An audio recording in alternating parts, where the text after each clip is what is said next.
성경 본문은 창세기 16장입니다.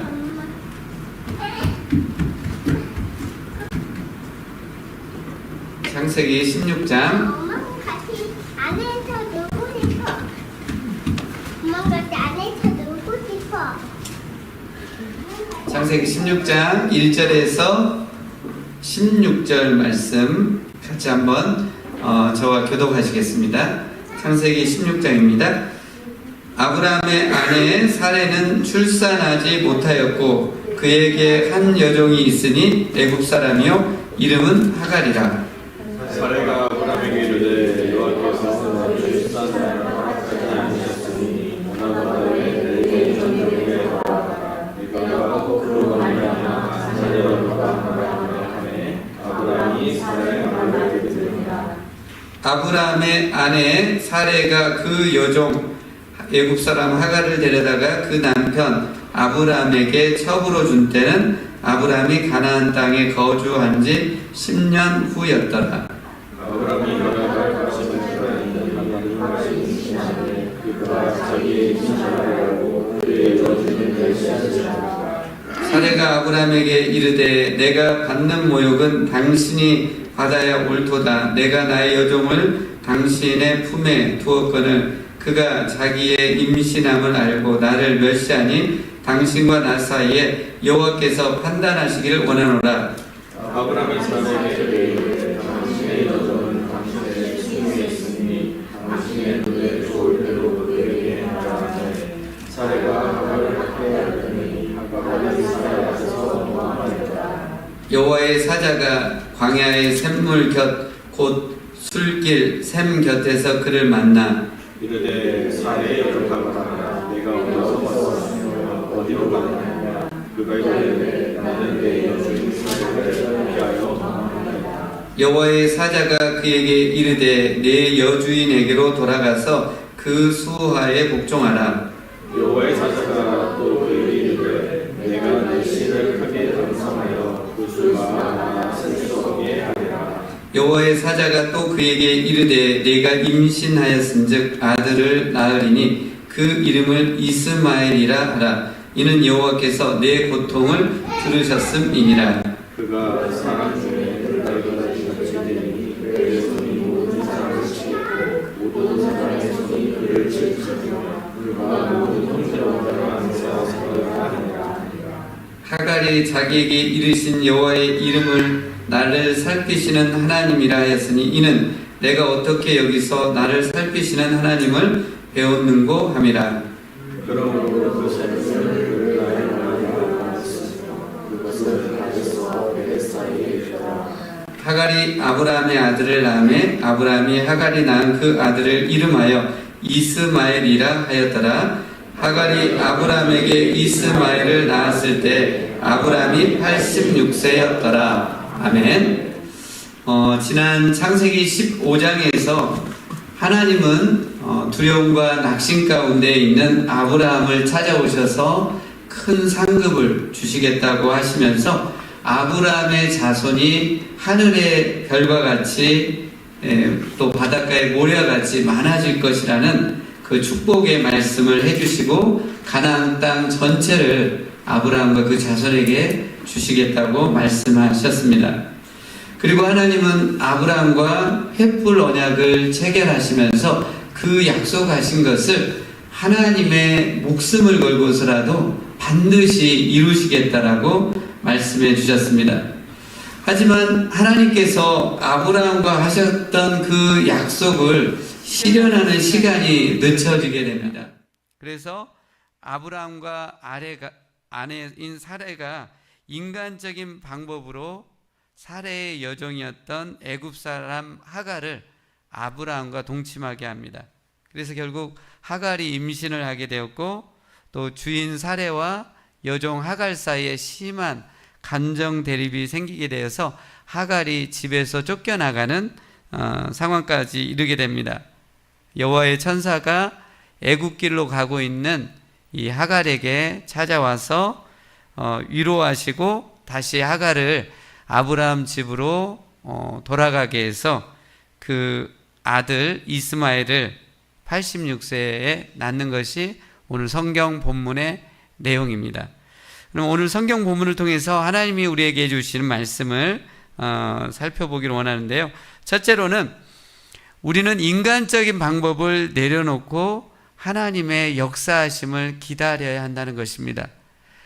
인간적인 방법을 내려놓고 하나님이 역사하실 때까지 기다려야 한다는 것입니다. 아브라함과 사레는 하나님으로부터 아브라함의 후손이 하늘의 별과 같이 바다의 모래와 같이 많아질 거라는 말씀을 받았던 때가 아브라함 나이가 75세, 그 다음에 사레는 65세 때 받았습니다. 그리고 아브라함과 사레가 몇 살 때 결혼했는지 성경에는 정확히 나와 있지 않습니다. 근데 창세기 11장 그 족보를 보면 아브라함 당시에 사람들이 몇 살 때 첫 아기를 낳는지가 나옵니다. 대략 보면은 30세 전후에 아기를 낳습니다. 아브라함의 아버지도 그렇고 할아버지도 그렇게 이제 30세 전후로 낳는 걸 보면 아브라함도 추정을 할 수 있어요. 30세 전후에 결혼을 한 것으로 추정할 수 있습니다. 그러니까 아브라함은 결혼하고 45년이 지났는데도 75세가 됐어도 아이를 못 낳는 그런 상황이었어요. 결혼하고 45년이 됐으면 거의 좀 절망적인 그런 상황이었을 것입니다. 결혼하고 10년이 되어도 자녀를 임신을 하지 못하게 되면 그 낙심과 절망감이 온다고 하는데 45년이 지난 아브라함과 사레의 마음이 얼마나 심했겠습니까? 그리고 하나님이 결혼 후 45년 정도 지나서 75세 때 나타나셔서 아브라함에게 자녀에 대한 약속을 주십니다. 그때 전능하신 하나님이 그렇게 약속을 이 아브라함하고 사레에게 줬기 때문에 그 부부는 큰 충격, 놀람, 또 감격이 있었을 것입니다. 지금 늦은 나이인데 하나님이 이 약속을 주셨기 때문에 언제 이 약속을 성취하실까 엄청난 기대감이 있었을 것입니다. 근데 이 두 부부가 1년을 기다려도 임신이 안 되는 겁니다. 이제 76세가 되고 2년 기다리고 3년에도 계속 안 되는 거예요. 결국 10년까지 왔는데 사레가 더 이상 기다리지를 못합니다. 그리고 인간적인 방법을 모색을 합니다. 그것은 애굽 사람 여종 하갈에게 사레가 아브라함 보고 들어가게 해서 동침하게 하고 자녀를 얻고자 합니다. 지금 이 시대 상황에서 이런 방법은 참 약간 미개하고 야만적인 방법일 수 있습니다. 하지만 아브라함 당시 고대 근동사회에서는 일부 다처제가 보편적인 관습이었고, 그리고 자녀가 없을 때는 첩을 들여보내서 자녀를 낳는 것이 방법이었기 때문에 어쩌면 하나님의 그 약속 성취가 더뎌지니까 사레랑 아브라함이 세상적인 보편적으로 죄인 거는 알지만 모든 사람이 하고 있기 때문에 그 방법을 쓰게 해서 첩을 보내서 동침하게 하고 자녀를 낳는 세상적인 방법을 쫓아가는 것을 보게 됩니다. 아브라함과 사레가 하나님의 말씀이 더디 이루어지자 인간적인 방법으로 빨리 그 자손을 얻고자 했습니다. 구약시대 때는 자녀가 많은 것을 복의 기준으로 삼았습니다. 물론 신약은 그렇지 않습니다. 구약에 그런 관습이 그런 통념이 있었기 때문에 아브라함과 사레는 45년 또 50년, 55년까지 가는 데 있어서 결혼 후에 부부간에 많은 고민과 서로 간에 갈등들이 있었을 것입니다. 우리 부부가 무슨 문제가 있고 하나님에게 어떤 잘못을 했는 것에 대한 심한 대립과 또 번민들이 있었을 것입니다.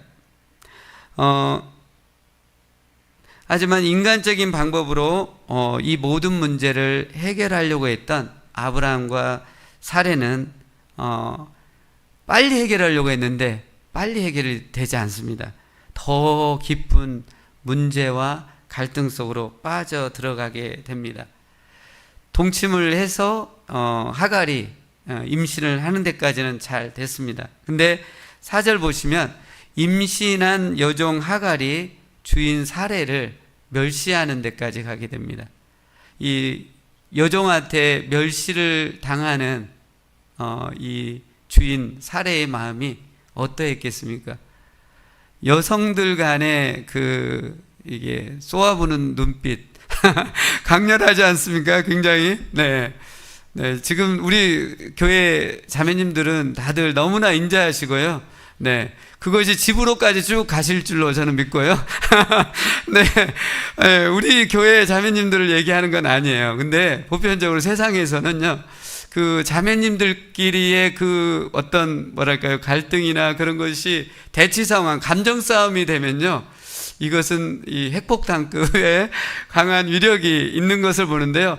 아마 사례 마음은요, 뒤집어졌을 거예요. 몸종이 어떻게 주인이 나를 멸시할까. 그래서 너무나 기가 차니까 사례가 몸종한테 그 하소연을 못 합니다. 너무나 기가 차면 그럴 거예요. 그래서 자기 남편 아브라함에게 가가지고 하소연을 합니다.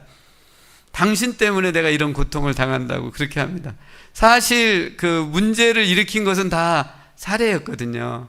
근데 사례가 남편을 또 핑계를 대면서 탓을 하고 있어요. 그러니까 또 이제 이 아브라함이 그걸 받아쳐서 사례 네가 주인인데 뭐하냐, 네가 알아서 해라 해가지고 이 사례가 또 힘을 얻어요. 네. 이 자매님들은 또 남편이 지원해주면 힘을 용기 백배 해가지고 또 전투 이거죠. 그게 쭉 올라오잖아요. 전투력이 쭉 올라와가지고요, 힘을 얻어가지고 이제 몸종 하갈한테 가가지고 너 하갈 네가 몸종이 빨리 꺼지라고. 그래서 진짜 엄청난 학대를 해가지고요, 쫓겨나갑니다. 그러니까 아마 사례가 깜짝 놀랐던 것 같아요. 몸종인 얘가 너무 주인 이상의 그런 걸로 막 하니까 놀랬다가 남편 아브라함의 그 지원을 받고 전투력이 올라서 공격을 해가지고 이 하갈을 내쫓습니다. 네, 그래서 결국 비극으로 끝난 겁니다. 빨리 문제를 해결하려고 했더니 결정적으로는 갈라서게 되고 쫓겨나가는 그런 일들이 일어난 것을 볼 수 있습니다. 결국 서로 간에 깊은 상처를 남기고 결별로서 끝이 나고, 또 아브라함의 인격에 큰 흠집을 내죠. 임신한 여종을 당시 길이 또 험악하잖아요. 근데 애굽으로 가는 길로 내쫓아 버렸으니 생명의 위협이 있을 수 있는데 그런 인격에 큰 오류를 남기면서 비극적으로 끝을 냅니다. 하나님의 말씀과 뜻을 떠나서 인간적인 방법으로 빨리 해보려고 했던 것이 서로 간에 큰 상처와 큰 문제를 일으키게 하고, 결국 이 일로 인해서 하나님이 실망하셨어요. 아브라함과 이 사례, 믿음이 좋은 줄 알았는데 형편없이 해버렸거든요. 그래서 오늘 16장하고 17장은 13년의 간격이 나옵니다. 하나님의 이것을 학자들은 성경처럼 침묵이에요. 하나님이 너무 어이없는 거죠. 13년. 그래서 결국은 이 일을 인해서 이 자손을 얻게 되는 것이 바로 얻으려고 했다가 결국은 15년 더 기다려야 하는 더 절망적인 상황으로 가게 된 것을 볼 수 있습니다. 이런 상황들을 보면서 우리가 알아야 할 것은요, 하나님은 우리를 향해 크고 놀라운 선물을 준비하고 계시다는 것입니다. 하나님은 우리에게 크고 놀라운 일을 행하기를 간절히 원하고 있다는 것입니다. 하지만 즉각 우리에게 그 역사를, 그 선물을 주시지 않습니다. 하나님은 기다리게 하는데 명수세요. 기다려도 한참 기다리게 하십니다. 기다림을 주시는 분이 하나님이세요. 그 기다림을 통해서 우리는 하나님을 잠잠히 바라보게 되고, 또 하나님의 향한 믿음이 견고해지는 것을 보게 됩니다. 제가 2020년 12월 중순에 미국 가가지고요, 일주일 만에 코로나 걸렸습니다. 2020년 당시 미국에서 코로나는요, 거의 사망이에요. 거의 엄청난 한국에서 순수한 마음 가지고 미국에 꿈을 안고 왔는데 일주일 만에, 그것도 세미나리에 있는 저를 공항에서, 달라스 DFW 공항에서 저를 픽업했던 그 목사님이 줄 게 없어서 저에게 전파를, 코로나를 해줘가지고 엄청나게 네, 그래서 너무 힘들었어요. 그분을 또 원망할 수도 없고. 근데 한 보름 가까이를 그렇게 힘들었던 기간이었어요. 미국에 오자마자 하나님이 저를 가둬놓은 것은 어디로 가다 놓냐면 가라지가 아니라 가라지가 아니죠. 네, 네, 가라지가 아니라 네, 그러니까 집마다 있는 그 옷 걸어놓는 클로젯, 가라지는 아니죠. 그게 그래가지고 저를 거기다 겨울에, 그때 텍사스가 굉장히 추웠어요. 근데 네, 엄청 추웠어요. 그곳에 가다 놓고 아내가 음식 뭘로 나무로 해가지고 이렇게 밀어넣고 이렇게 하고, 대단해요, 제 아내. 코로나를 한 번도 걸리지 않더라고요. 그리고 너무 철저한 이 완벽주의에 가까운 격리를 저를 시켜가지고, 제가 클라드에 있으면서 얼마나 추웠는데요. 여하튼 저는 그 시간이 한 2주, 3주 정도 있었는데, 그 시간이 저는 그곳이 제 기도의 골방이 됐던 것 같아요. 정말, 이렇게 열이 많이 올라가서 밤마다 타이레놀을 먹지 않으면 잠 못 이루는 그런 시간들이었음에도 불구하고 그 속에서 갇혀서 하나님 앞에 매달리며 기도했던 그 시간, 그것을 늘 미국 생활하면서 기억나게 하시는 것을 보게 됩니다. 무슨 얘기를 하다가 여기까지 온 줄은 전 모르겠고요. 여하튼 하나님은 기다리게 하십니다. 그 기다림의 시간을 통해서 더 하나님을 의지하게 하고 믿게 하게 합니다. 저는 그렇게 간절히 기도하면 하나님이 바로 낫게 해줄 줄 알았어요. 근데 끝까지 가시더라고요. 끝까지 가시면서 저로 하여금 끝까지 포기하지 않고 하나님께 매달리며 기도해서 정말 어떤 문제나 상황에서도 흔들리지 않는 하나님을 바라볼 수 있는 그런 맷집들을 미국 생활 첫 하면서 했던 기억이 있습니다. 이와 같이 기다리는 시간을 통해서 우리의 하나님을 향한 믿음과 소망은 더 성장해 가는 것을 보게 됩니다. 근데 우리의 문제가 무엇인가요? 우리는 하나님의 역사를 빨리 보기 원합니다. 하나님의 선물을 빨리 갖기를 원합니다. 빨리 우리에게 주시지 않으면 우리에게서 곧 불평이 나오고 다른 방법들을 취하는 게 우리의 모습입니다. 우리가 하나님께 인내심을 달라고 할 때도 그런다고 하잖아요. 하나님, 저에게 인내심을 주시옵소서.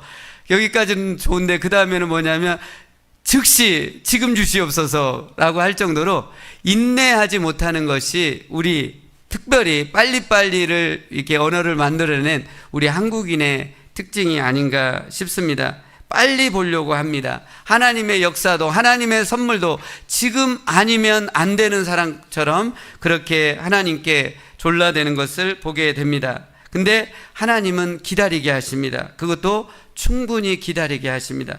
기다리고 또 충분히 기다리면 하나님의 놀라운 역사가, 새 지평을 여는 역사가, 변화가 일어나는 것들을 볼 수 있습니다.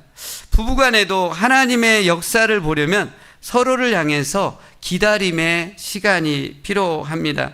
그 기다림의 시간을 통해서 하나님께서 배우자를 터치하고 변화시킵니다. 근데 하나님의 터치와 변화 속도가 우리가 생각한 만큼 더 빠르지 않아요. 더디지 않기 때문에 하나님이 개입하시는 것을 참지 못하고 우리가 개입해서 배우자에게 조언을 하고 가르칠 때, 그때부터 이제 문제가 시작되고 갈등이 일어나는 것을 보게 됩니다. 하지만 우리가 배우자에 대한 것, 자녀들에 대한 것 하나님께 맡기고 하나님의 역사를 잠잠히 바라고 기다릴 때 하나님께서 하나님의 때에 최선의 변화를 일으켜 주시는 것을 보게 됩니다. 전에 잠깐 얘기한 적이 있었던 것 같은데요. 텍사스 소도시에서 목회하고 계시는 한 선배 목사님이 계십니다. 이 목사님을 세미나리에서 달라스에 있는 세미나리에서 이렇게 뵀는데 성격이 매우 완고하고요. 굉장히 철저하고, 그리고 저도 고집이 있는데 저보다 고집이 훨씬 세시더라고요. 이렇게 지켜보니까. 근데 이분이 그것을 배우자하고 자녀들에게도 똑같이 그것을 적용을 했대요.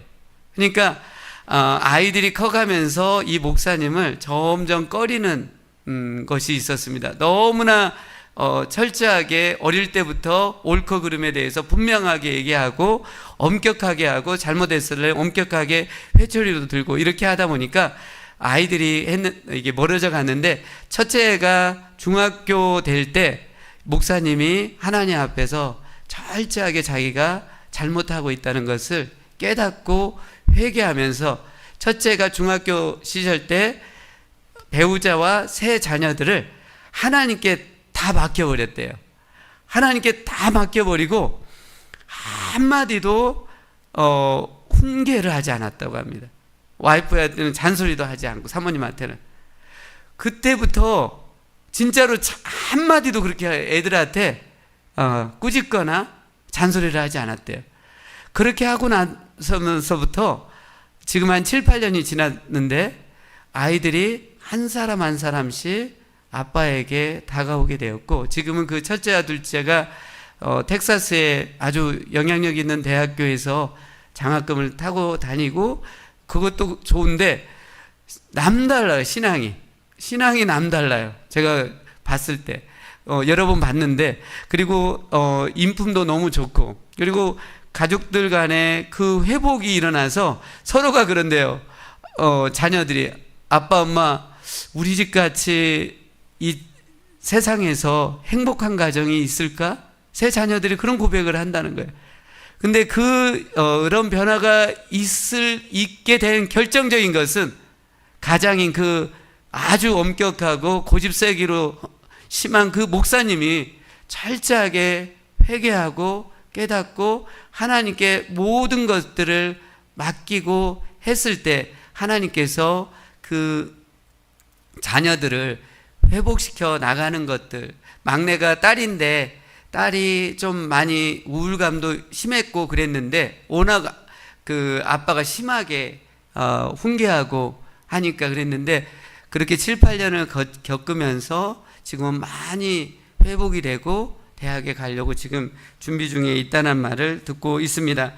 사랑하는 성도 여러분, 하나님께서 역사하실 때 하나님의 최선의 또 놀라운 일들이 우리에게 이루어진다는 것을 우리가 깨달았으면 좋겠습니다. 하나님께서 우리를 갖고 계신 계획은요, 최고로 완벽하고 최선의 계획입니다. 하나님의 역사는 가장 최고의 정점에 일어납니다. 그때까지 우리가 하나님을 신뢰하면서 바라고 기다리고 나갈 때 그런 일들이 일어날 줄로 믿습니다. 우리 교회가 어떻게 새롭게 변화될 수 있을까요? 우리 교회를 가장 사랑하시는 분은요, 하나님이세요. 우리가 사랑하는 것과 비교가 안 되게 하나님은 우리 교회를 사랑하십니다. 우리 교회가, 이 땅의 교회가 부족해 보일 수 있어요. 이번에 제가 줌으로 2주에 걸쳐서 온라인으로 수업을 들었는데, 우리 사우스웨스턴 신학 과정하는 교수님께서 그 얘기를 하시더라고요. 이 땅의 교회는 허름해 보이고 약해 보여도 이 교회가 주님의 몸된 교회라는 것, 그리고 이 몸된 교회를 더 거룩하게 하나님께 영광되게 세워간다는 것이 얼마나 보람되고 가치 있는 일인지 모르겠다라고 이 목회하는 이 학생들을 향해서 교수님이 얘기해 주셨는데, 여하튼 때로는 교회의 변화가 더디 이루어지다 보면 인간적인 마음에서 초조하고 불안할 수 있습니다. 인간적인 수단과 방법을 동원할 수 있습니다. 근데 그것은 더 교회를 깊은 문제 속으로, 수렁 속으로 들어가는 것입니다. 우리가 함께 기도할 때 우리 교회가 인간적인 방법과 수단으로 가는 것이 아니라 하나님의 말씀과 하나님의 뜻이 통하는 교회가 될 수 있도록 기도해 줄 수 있기를 원합니다. 그리고 하나님의 최고의 역사들, 정점의 역사들이 계속해서 우리 교회 가운데 이렇게 일어날 때 우리 교회가 더 생명력 넘치는 교회가 될 줄로 믿습니다. 그렇게 변화시킬 하나님을 우리가 믿고 기대할 수 있기를 원합니다. 인간적인 수단 방법을 동원해 급하게 열매를 맺으려고 하지 마시고 하나님의 놀라운 역사를 잠잠히 바라고 기다리고 또 기다리면 하나님이 하나님의 때에 최고의 역사를 일으켜 주실 것을 믿습니다. 두 번째로 오늘 성경 본문을 통해서 우리에게 주시는 말씀은요, 하나님은 우리의 고통을 듣고 보신다는 것입니다. 하나님은 우리의 고통 가운데 부르짖음을 들으시고 우리의 모습을 지켜 들으시고 보신다는 것입니다. 임신한 하갈이 살해의 학대를 피해서 술로 가는 그 길에 있는 셈에서 여호와의 사자를 만납니다. 이 술로 가는 길은요, 당시 팔레스타인 이스라엘에서 애굽으로 가는 길이었습니다. 애굽이 또 하갈의 고향이었기 때문에 하갈은 분명히 애굽으로 가는 길 그 근처에 있는 셈에서 여호와의 사자를 만납니다. 오늘 7절 말씀 보면 여호와의 사자가 나오는데, 여호와의 사자가 오늘 본문에 보면 하나님과 같은 분으로 나옵니다. 하나님과 같은 분인데 이 하갈이 하나님을 보고도 죽지 않은 것을 통해서 성경학자들은 이분이 신약의 선육신으로 오시기 전에 구약시대에 나타난 예수 그리스도라고 봅니다. 구약시대 가운데도 예수 그리스도께서 성육신 하시기 전에 여호와의 사자로 이렇게 보여주시는 곳이 있는데 이 부분도 예수 그리스도로 추정을 합니다. 7절하고 11절 말씀 보면 임신하고 애굽으로 도망가고 있는 그 상황에서 하갈이 심정이 어떻겠습니까? 생명의 위협을 느꼈을 거예요. 그래서 큰 불안함과 고통 가운데 하나님께 살려달라고 울부짖습니다. 그리고 7절하고 11절 말씀을 종합해 보면 그 부르짖는 소리를 듣고 여호와의 천사인 주님께서 하갈을 찾아오십니다. 주님은 하갈에게 그녀의 울부짖는 고통을 들었다고 하면서 그 낳을 아들 이름을 이스마엘이라고 지어줍니다. 이스마엘이 무슨 뜻인가요? 하나님께서 들으셨다는 거예요. 뜻이 좋은 뜻이에요. 이스마엘은 하나님께서 들으셨다라는 뜻입니다. 하갈이 지금 생명의 위협을 느끼고 있는 이 상황에서 여호와의 천사인 주님이 오셔서 내가 낳을 아들이 이스마엘이라고, 내 고통을 내가 다 들었다고 이렇게 했을 때 이 하갈이 얼마나 큰 위로를 받았겠습니까? 하나님은 이걸 통해서 알 수 있는 것은요, 아브람과 사레만 사랑하는 분이 아니십니다. 하나님은 애굽인도 사랑하시고요, 애굽 여종 하갈도 사랑하세요. 그리고 하나님은 아브람이 불순종해서 하갈과 동침하여서 낳은 이스마엘도 외면하지 않고 사랑하시는 분이십니다. 우리는 하나님에 대해서 이렇게 생각할 때 하나님은 나만 사랑하는 생각을 하면 안 돼요. 하나님은 우리 교회만 사랑한다, 그렇게 생각하면 안 됩니다. 하나님은 나를 사랑하듯이 동일하게 옆에 있는 사람도 사랑하시고 나의 하나님이시면서 우리의 하나님이라는 생각들을 가져야 합니다. 하나님의 마음, 그 사랑은 우리 사람과 다릅니다. 사람은요, 계속 제한을 둡니다. 그리고 한계를 둡니다. 그리고 오해를 계속 갖는 게 사람의 마음입니다. 하지만 하나님은 어떻습니까? 하나님은 그런 제한이 없습니다. 하나님은 아랍인도 사랑하시고 아시아인도 사랑하시고 하나님은 이 땅에 있는 모든 사람들을 사랑하시고 구원받기를 원하십니다. 우리가 그런 하나님의 무한한 사랑을 받아서 사실 우리는 이방인이었습니다. 구약으로 하면. 근데 은혜를 받아서 예수 그리스도를 믿어 하나님의 자녀가 되었음에도 불구하고 하나님의 그 무한한 사랑으로 이렇게 되었음에도 불구하고 우리 안에는 어떤 게 있냐면 여전히 제한을 두는 것들이 많습니다. 애굽인이고 여종이고 주인과 동침해서 낳은 이스마엘 그리고 하갈을 계속해서 우리와 다른 존재로 선을 긋고 있는 용납하지 않는 그런 것을 보게 됩니다.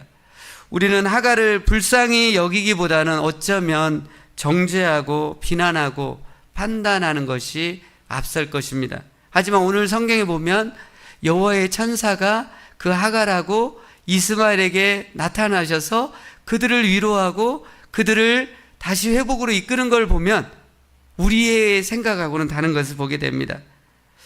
우리는 우리 자신을 향해서는 무한한 은혜, 제한 없는 은혜를 요구하면서 다른 사람을 향해서는 자꾸 한계를 짓고 제한을 두려고 하는 그런 연약한 부분들이 있습니다. 신앙이 성숙해져 간다는 것은 어떤 것일까요? 오늘 내용을 통해서 신앙의 성숙을 정의한다면 하나님의 크신 사랑의 마음을 품고 사람을 넓게 포용하는 것입니다. 전에는 나와 성격이 비슷한 사람만 좋아했는데 이제는 여러 다양한 성격의 사람들을 나와 다른 사람들을 함께 품어주고 해 나가는 것이죠. 그래서 이게 사람이 성숙해져 간다는 것은요, 교회나 어느 곳에서든지 나와 다른 사람들을 제끼면 안 돼요. 계속 그 순간 내가 좁아지는 겁니다. 성숙이 제한이 되는 거예요. 나와 다른 사람들을 계속해서 도전해서 내 영역을 넓히고 해 나갈 때 신앙의 성숙이 일어납니다. 우리는 이스마엘 하면 그에 의해서 이슬람교가 나왔다고 하면서 혐오스러운 존재로 이렇게 여기는 그 선입견이 있습니다. 근데 하나님은 오늘 그 이스마엘도 아주 좋은 이름을 붙여주시고 그 생명을 보호해 주시고 그 생명 가운데 또 새로운 민족들이 나타날 것을 그렇게 말씀하여 주고 있습니다. 이 이스마엘의 후손에서 아랍이 나온 건 아닙니다. 창세기 10장에 보면 노아의 세 아들 중에 함의 아들이 주예요.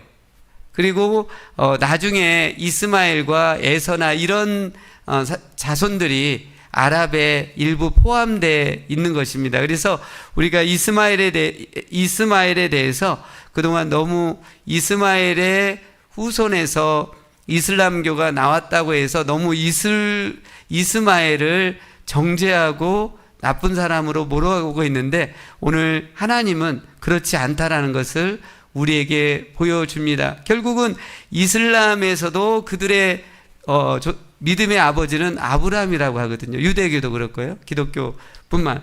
그래서 우리가 좀 더 사람에 대해서 더 넓은 마음을 갖고 가는 것이 오늘 이 성경에서 우리에게 주시는 메시지입니다. 우리 한국 민족은 윷놀이에서도 보듯이 뭐 아니면 돌을 좋아해요. 중간이 없어요. 화끈해야 돼요. 네, 그래서 중간을 싫어해요. 그래서 중간에 윷놀이 아시죠? 예, 도 있고 개 있고 걸 있고 윷 있고 뭐 있잖아요. 어느 때는 개가 필요해요. 네, 개가 제일 잘 나오기도 하지만요. 네, 그래서 뭐 아니면 도는 너무나 우리의 한국 민족의 그런 이게 극단적인 성향을 보여주고 있다라는 생각이 듭니다. 그래서 다른 사람의 단점들을 우리가 또한 용납하지 못하는 것이 인간의 그런 보편적인 것이지만 또 우리 한국 민족의 그런 것들 또 단일 민족이어서 다양성을 잘 인정하지 않고 나와 다른 사람을 틀렸다고 보는 경향이 우리 한국 사람에게 많은 것을 볼 수 있습니다. 배우자를 볼 때도 단점이 발견되면 그것을 용납하기가 참 쉽지 않아요. 그리고 허용을 못하다 보니까 관계가 계속 어려움으로 치닫고 있는 것을 보게 됩니다. 근데 사람은 장단점이 다 있거든요. 그래서 단점도 있는 반면에 장점이 더 많으니까 함께 더불어 살고 있는 거죠. 우리 교회도 성도님들을 서로 대할 때 단점이 다 있다는 거 기본 전제를 갖고 있어야 합니다. 그래서 그러면 훨씬 우리의 관계를 맺고 나가는 것이 더 여유롭고 넓어지리라는 생각이 듭니다. 우리가 하나님 사랑 안에 또 그 우리 품을 계속 넓힐 때 그때 화평의 역사가 일어나고 또 연합의 관계가 더 넓혀지리라고 확신합니다. 주님은 고통 가운데 있는 하갈을 사랑으로 품으실 뿐만 아니라 세밀하게 오늘 말씀으로 위로해 주십니다. 8절 보시면 우리 한번 8절 말씀 한번 같이 읽어보겠습니다. 8절 시작. 이르되 사레의 여종 하갈아 내가 어디서 왔으며 어디로 가느냐. 그가 이르되 나는 내 여주인 사레를 피하여 도망하나이다. 네, 주님은 이 하갈이 어디서 온지 다 아셨어요. 그리고 근데 주님이 지금 일부러 물으십니다. 하갈의 이름을 언급하면서 어디서 와서 어디로 가느냐 묻고 계세요. 이게 주님께서 사람을 위로하시는 방법입니다. 이름을 불러주시고 지금 어떤 상황인지 물어보심을 통해서 이 하갈의 아픔과 고통에 공감하면서 위로를 베풀어 주실 것입니다. 여호와의 사자 주님의 그 음성이 얼마나 아름답습니까? 네, 우리 목소리하고 좀 그러니까 목소리가 너무 아름답고 또 격려가 되는 그런 위로였을 거예요. 제가 오늘 점심 때 어떤 집사님 네 분이랑 이렇게 식사를 하는데 여집사님이 굉장히 이게 뭐랄까요, 격려자시더라고요. 격려자. 너무 격려를 잘 하시는 분. 그러니까 같은 말인데도 어쩜 그렇게 격려를 잘 하실까 정말 감동을 많이 받았어요. 그러니까 우리가 같은 내용도 좋지만 그 톤이나 그 목소리, 그 감미로움이 같이 이렇게 섞어서 컨텐츠까지 이렇게 들어오니까요, 확 이게 격려를 받는 것을 보게 됩니다. 우리가 주님은 여호와의 천사, 이 주님은 정말 어떤 사람이 줄 수 없는 감미로움 그리고 따뜻한 그 위로의 톤으로 그 내용으로 이름을 부르면서 그 상황을 물으시면서 하갈의 마음을 지금 녹이고 있는 것을 볼 수 있습니다. 사랑하는 성도 여러분, 주님은 우리의 부르짖음을 들으시는 분이십니다. 그리고 우리에게 오셔서 아주 사랑스러운 주님의 음성으로 우리의 이름을 부르시고 네가 지금 어떤 상황이냐 묻고 또 그거에 대한 위로의 말씀으로 우리를 격려해 주시는 분이십니다. 오늘 이 금요 예배를 통해서 우리의 이름을 부르시고 또 우리의 상황에 대해서 말씀해 주시고 위로해 주시는 그 하나님을 경험하고 예배 때마다 그 하나님의 사랑과 위로를 통해서 우리의 영혼이 새 힘을 얻기를 원합니다. 우리는 주님의 말씀을 들음으로 회복되고 새 힘을 얻어야만 합니다. 그리고 이 얻은 힘을 가지고 예배 때 와서 얻은 것을 가지고요, 우리 주변에 지치고 힘든 위로가 필요한 사람들에게 나눠줘야 돼요. 우리만 기분 좋고 끝나면 안 되고 오늘 받았던 이 예배를 통해서 얻게 된 하나님의 말씀을 가지고 우리 주변에 필요한 사람들, 위로가 필요한 사람들에게 주도적으로 다가서서 그 이름을 불러주시고 그 상황을 여쭤보면서 위로를 해줄 수 있기를 원합니다. 여러분의 위로가 가장 필요한 분이 누구일까요? 여러분의 배우자, 자녀들입니다. 여러분의 배우자, 자녀들은 여러분의 위로와 공감을 받고 빠르게 회복의 힘을 얻게 될 것입니다. 사람은 슬럼프에 있을 때 하나님의 위로를 받을 수 없어요. 슬럼프에 있는데 어떻게 위로를 받을 수 있어요? 없습니다. 누가 해줘야 할까요? 사람이 해줘야 돼요. 네. 그래서 교회에는요, 하나님 보고만 오지 않아요. 그건 아주 성령 충만하고 믿음이 좋은 사람은 하나님 보고 오죠. 근데 대부분은 한 주간 동안 지치고 괴롭고 낙심 가운데 있는 분이 어떻게 하나님 보고 옵니까? 사람 보러 오는 거예요. 사람 보러 오는 거예요. 네. 목사 보러 오고요. 성도님들 보러 오는 거예요. 그래서 교회에서 성도님들이 밝은 미소, 웰컴해주고 그런 걸 통해서 이 한 주간 동안에 낙심됐던 것들이 회복이 되는 거예요. 회복돼야만 그때 이제 하나님의 음성이 들리는 거죠. 그래서 너무나 사람이 중요합니다. 그리고 가정에서도 그렇습니다. 힘들고 어렵고 지쳐있는 사람에게는 하나님이 느껴지지 않습니다. 예배 때 은혜 받은 우리들이 전달해 줘야 돼요. 하나님의 사랑과 그 은혜를. 사랑스러운 이름을 불러주시고 또 어떻게 지내는지 물어봐 주시고, 성도님들 가끔 이렇게 하면은 이름을 불러주면 깜짝 놀랄 때가 많더라고요. 성도님들 중에. 근데 이름을 불러주고 또 상황을 해줄 때 하나님의 위로가 있을 줄 믿습니다. 또 13절 보면 하갈은 여호와의 이름을 어떻게 부르냐면 살피시는 하나님이라고 부르고 있습니다.